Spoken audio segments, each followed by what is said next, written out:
Yəni başa düşmək lazım ki, qohumlar çoxdur və qohumluq əlaqələri də hər qohumla ayrı hökmü var.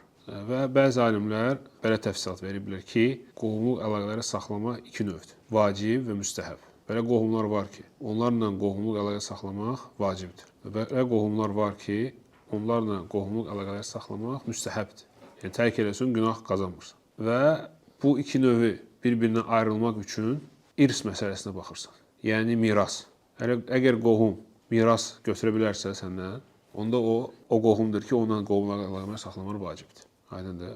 Yox, əgər qohumlar miras götürmürsə, onlarla saxlamaq vacib deyil. Yəni məsələn, yaxın qohumlar, atadır, anadır, sözsüz qardaşlardır, oğuldur, nəvədir, babadır, nənə və həmçinin əmilər, bibilər, dayılar, bunlar hamısı yaxın qohumlar sayılır. Lakin məsələn, bibi oğlu, dayı oğlu, onlar artıq müstəhəb kateqoriyasına daxildir. Yəni onlarla əlaqə saxlamaq müstəhəbdir, vacib deyil. Vacib deyil. Yəni hətta alimlər qeyd ediblər ki, məsələn, əmi oğlu ilə qohumluq əlaqəyə saxlamaq əmiyə görədir. Yəni, əmiyə görə əminin xətrinə dəyməmək üçün, onu sevindirmək üçün sən onun uşağı ilə əlaqə saxlayırsan.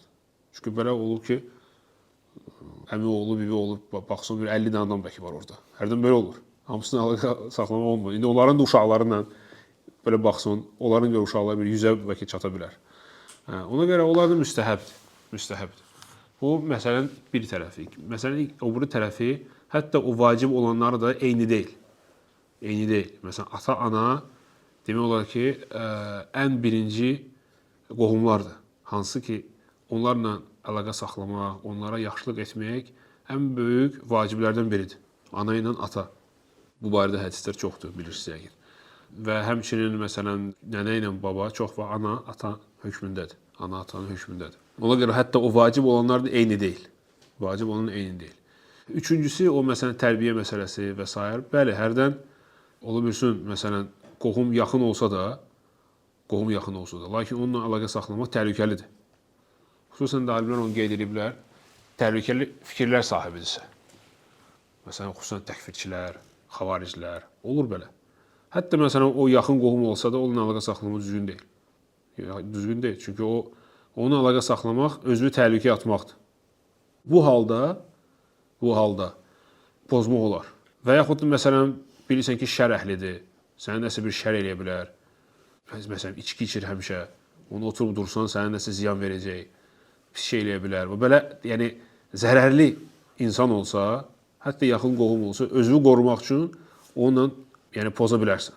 Yəni, yenə də bacardığın qədər saxla. Ta özünü qoruyanacan. Lakin ata-ana heç vaxt tərk olunmur. Hətta bidətçi olsa da, nə bilim, xavaric kim olursa olsun da, necə olursa olsun, ata-ana onlarla heç vaxt əlaqə kesmək olmaz. Ata-ana xüsusən istisnadır bu məsələdir. Çünki ata-ana sənin bu dünyada olmağın səbəbidir. İkinci haqq bu dünyada ümumiyyətlə, ikinci haqq valideynin haqqıdır. Birinci haqq Allahın haqqıdır. Ona ibadət eləmək, ona şərik qoşmamaq. Buna görə biz yaradılmışıq. İkinci, valideynlərə yaxşı münasibət görsənir. Çünki Allah bizi yaradıb. Lakin Allah bizi kimin vasitəsilə yaradıb? Valideynlərin vasitəsilə. Ona görə neçə dənə ayələr var ki, "Va'budullaha və la tuşriku bihi şey'en və bil valideyni ihsana." Allaha ibadət edin tək ona, şərik qoşmayın və sonra da Allah ondan sonra ikinci nə deyir? Valideynlərlə yaxşı davranın. Allah da yaxşı.